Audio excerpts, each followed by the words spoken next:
Hello everyone, this is Shannon from That's So Po, and today I'm doing week 7 of my 2022 reads. This week I got to some things that had been on my TBR for a while, so I was really happy to finally read them, and I did DNF one thing. Timestamps and content warnings are in the description box below. First, I finished FIYAH Literary Magazine, issue number 19.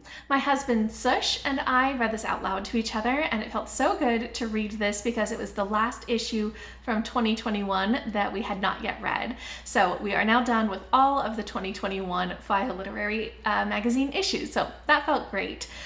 The stories in this were kind of a mixed bag. There were some stories that we really enjoyed, and then there were some stories that just did not work for us, or especially the poetry kind of went over our heads, that sort of thing. But there was a real standout story in this, which was Morning by Diane Russell, which is a really well written story about a teenage girl who is living on like a space colony on a planet that they're trying to survive on, and her sister, her twin sister, had passed away while in cryogenic sleep, but because the colony like desperately needs all of the different people, especially the genetic diversity, they had cloned her sister, and so she is now having to do all of this kind of colony work along with this cloned version of her sister. And there's a lot to kind of work through in terms of trauma, in terms of relationships, and also just survival on this new planet. So I thought it was really well done, and definitely one to keep an eye on. I think this is Diane Russell's kind of debut story too, so I was very impressed with that. Overall though, this issue I gave 3.5 out of 5 stars. Next, I read Velvet Was the Night by Silvia Moreno-Garcia. This is a book that came out last year, and I had been meaning to get to, but I was a little bit intimidated by because it is a noir. Silvia Moreno-Garcia writes in so many different genres, and I always love her take on those genres, but she does tend to sometimes do genres where there's quite a bit more violence and gore and things like that I'm not as into, and I knew that this one was going to have a little bit more of it, so I was trying to work up my, kind of steel myself for it, and I had a couple of friends on Goodreads who also wanted to read it, so we did a little bit of a buddy read, and that was great. It just really prompted me to pick this up, and I had such a good time with it. It does have violence though, so I did not like the violence, but the rest of the story was so good.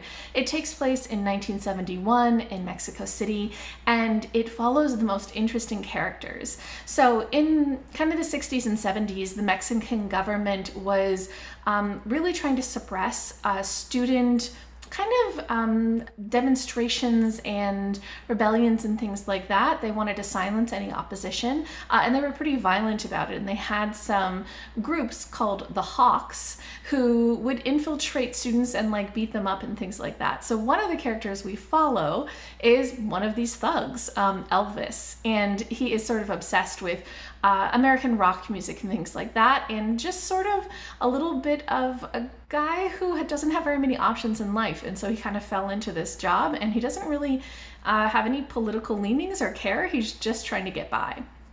We also follow a woman, Maita, who is 30 years old. She's a secretary, just kind of not really sure what she's doing with her life. She's, doing what she needs to do to pay rent, but a lot of her dreams of what her life would be haven't really panned out, and she's feeling very depressed about it. But she gets kind of tangled up in a lot of these politics because her neighbor is a young political activist, and she goes missing while she was on a trip that she had asked Maita to watch over her cat for her. And now Maita is stuck caring for this cat. This girl isn't coming back, and also the girl owes her money for taking care of her cat, and she needs that money to like pay to get her car out of the mechanic shop. And so she goes on this quest trying to find the girl, which gets her involved in a lot of the politics. But both Elvis and Maita are inherently very much side characters in a sense, in terms of what is actually going on politically. And I loved the way that the story was told from their perspective. This incredibly political event from people who aren't involved in politics and from people who aren't central to the conflict. And I think that the way that Moreno-Garcia sort of explores how caught up everybody gets in the politics is great. And my heart broke for both Elvis and Maita, who are seen as sort of peons by everybody around them. They're seen as irrelevant, but they have their own internal stories going on, and I just loved the way that it was done. So I really, really enjoyed this story, except for the violence. I gave it 4.5 out of 5 stars, and I strongly recommend, if you have any interest in this, checking out the review that Cynthia at BookWhimsy did. I will link it below. She does such a great job of explaining especially a lot of the historical context for this. She's a historian who has an interest in this time period, and so I think that that really adds a lot of richness to the understanding of what's going on in the book, so I highly recommend her review. Next, I finished Becoming by Michelle Obama. This is a book that I have been trying to finish for years. So I started this about 2 or 3 years ago and was really, really enjoying it. I got to about 1/3 of the book, but I was listening to it on audio. And audiobooks are really hard for me to work into my life, especially now that I'm not traveling. Used to be that I would listen to audiobooks while on a plane or in a car or something like that, but without any travel, that's not happening. But I recently got some wireless earphones, and that has made all of the difference. That's really made it a lot easier to kind of listen to things as I go around handling chores around the house, which is not something I'd done before, but I definitely heard other people mentioning that they use audiobooks that way. So even though I don't like fiction on audio, nonfiction, especially memoirs, can be really enjoyable on audio, and I ended up loving this. So this is just Michelle Obama's story, her childhood, her young adulthood, all the way through kind of when she and Barack left the White House.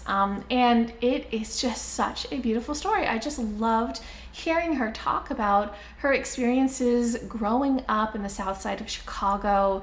Her dad had MS, and she was really kind of on this path towards going into law, only to find once she had graduated from law school and gotten a job as a corporate lawyer that it wasn't very fulfilling and wanted more out of her life. And so just hearing about her kind of professional goals and what she was interested in, and the way that she kind of craved stability for her family, and the way that Barack's dreams of, making a big political impact kind of were at odds with her desire to live a very steady home life. And so just kind of talking about that conflict, it was just fascinating. I loved listening to her. Her voice is just so engaging and soothing at the same time. And she's just such a cool person. So I thoroughly, thoroughly enjoyed this, and I gave it 5 out of 5 stars. And then I did DNF one book this week, which was Comfort Me with Apples by Catherynne and Valente. I had heard really great reviews of this from Kristen at Kristenelle SFF Reader and Becca at ReadBecca. I'll link their channels and the reviews of this book below. So I had wanted to give this a try, but I was a little bit cautious because I'd tried some of Valente's work before, and her writing style just hadn't worked for me. And that's what ended up happening in this book as well. So I got 25% in before I just decided that really, I'm not a fan of Valente's writing style. It is very stylized. It is kind of almost purple prosy, like very overly descriptive, and it ended up just making it so hard for me to get sucked into the story because the writing was so in my face. So I think that Valente is just probably not the author for me, but because writing style is such a personal taste, I think that very much worth giving this book a shot if you're interested in kind of the themes that it has, or if maybe her writing style could just work for you and you could find it wonderful. But for me, not a really great fit. Okay, that's everything that I read and DNF this week. If you guys have read any of these, if you have any thoughts, anything at all, just leave me a comment down below.